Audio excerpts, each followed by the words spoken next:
இந்தியாவிலே first time Kolkata Guwahati இடையில Vande Bharat sleeper class train இயக்கப்பட இருக்கிறது. இந்த மாசம் இறுதியில் பிரைம் மினிஸ்டர் திரு நரேந்திர மோடி அவர்கள் தொடங்கி வைக்க போறாரு. ட்ரெயினுடைய maximum speed 180 kilometre per hour வரைக்கும் டிராவல் பண்ண முடியும் அப்படின்ற மாதிரி வந்து இந்த வந்தே பாரத் ஸ்லீப்பர் கிளாஸ்க்கான ட்ரெயின் டிக்கெட் பத்தி பார்ப்போம். தேர்ட் ஏசி கிளாஸ்க்கு 2300 rupees சார்ஜ் பண்றாங்க. செகண்ட் ஏசினா 3000 rupees வந்து சார்ஜ் பண்றாங்க. ஃபர்ஸ்ட் ஏசி கிளாஸ்க்கு 3600 rupees சார்ஜ் பண்றாங்க.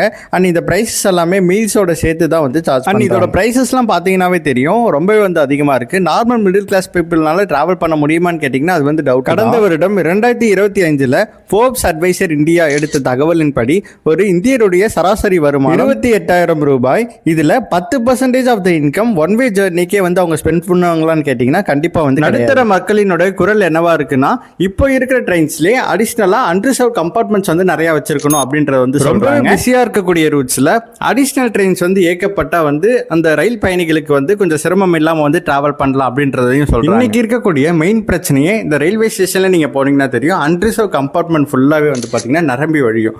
அவங்க வந்து என்ன பண்றாங்கன்னா, அந்த ரிசர்வ் கம்பார்ட்மெண்ட்ல போயிட்டு அந்த பேசஞ்சர்ஸ் வந்து டிஸ்டர்ப் பண்றாங்க, அவங்க வந்து ஆக்குபை பண்றாங்க. இதனால அந்த ரிசர்வ் பண்ண பேசஞ்சர்ஸ் வந்து ரொம்பவே வந்து சிரமப்படுறாங்க. ட்ரெயின்ஸோட சப்ளையே வந்து பாத்தீங்கன்னா கம்மியா இருக்கு அண்ட் டிமாண்ட்ஸ் வந்து ரொம்பவே அதிகமா இருக்கு. அப்படின்ற பட்சத்தில் இது வந்து நமக்கு பேசிக் நீடா மாறுது. அதனால அடிஷனல் ட்ரெயின்ஸ் வந்து நமக்கு கண்டிப்பா சராசரியா நம்ம வந்து தக்கல் டிக்கெட் போடுறோம் அப்படின்னா எல்லாருக்கும் வந்து தக்கல் டிக்கெட் வந்து கிடைக்கிறது இல்ல, சில பேருக்கு மட்டும்தான் கிடைக்குது. ஏன்னா அவ்வளோ டிமாண்ட்ஸ் வந்து கிரியேட் ஆகுது. தொகை நிறைய பேர் இருக்காங்க, நிறைய பேர் வந்து டிராவல் பண்ணணும் அப்படின்னு நினைக்கிறாங்க. அப்படின்றப்போ எல்லாருக்குமே வந்து டிக்கெட் கிடைக்கிறது. இந்தியாவுடைய வளர்ச்சிக்கு கண்டிப்பா இந்த மாதிரியான Vande Bharat sleeper class train 2027 bullet train வந்து இயக்கப்படுறதா வந்து சொல்லியிருக்காங்க. இந்த மாதிரியான விஷயம்லாம் வளர்ச்சிக்கு ரொம்பவே வந்து முக்கியமானது. அது வந்து நம்ம எதுவும் குறை சொல்ல முடியாது. இந்த நடுத்தர மக்களுடைய பேசிக் நீட்ஸையும் ஃபுல்ஃபில் பண்ணணும் அப்படின்றது தான் என்னுடைய இந்த மாதிரியான கருத்து தான் இருக்கு. அப்படின்னா மறக்காம நம்ம சேனலை வந்து சப்ஸ்கிரைப் பண்ணிக்கோங்க. அப்படி நம்ம இன்ஸ்டாகிராம் பேஜ் ஃபாலோ பண்ணி எல்லாருக்கும் ஒரே மாதிரியான கருத்து இருக்கணும் அப்படின்ற அவசியம் இல்லை. உங்களுக்கு மாறுபட்ட கருத்து இருக்கலாம். அப்படி இருந்தால் நீங்கள் வந்து கமெண்ட்ல வந்து லீவ் பண்ணுங்க.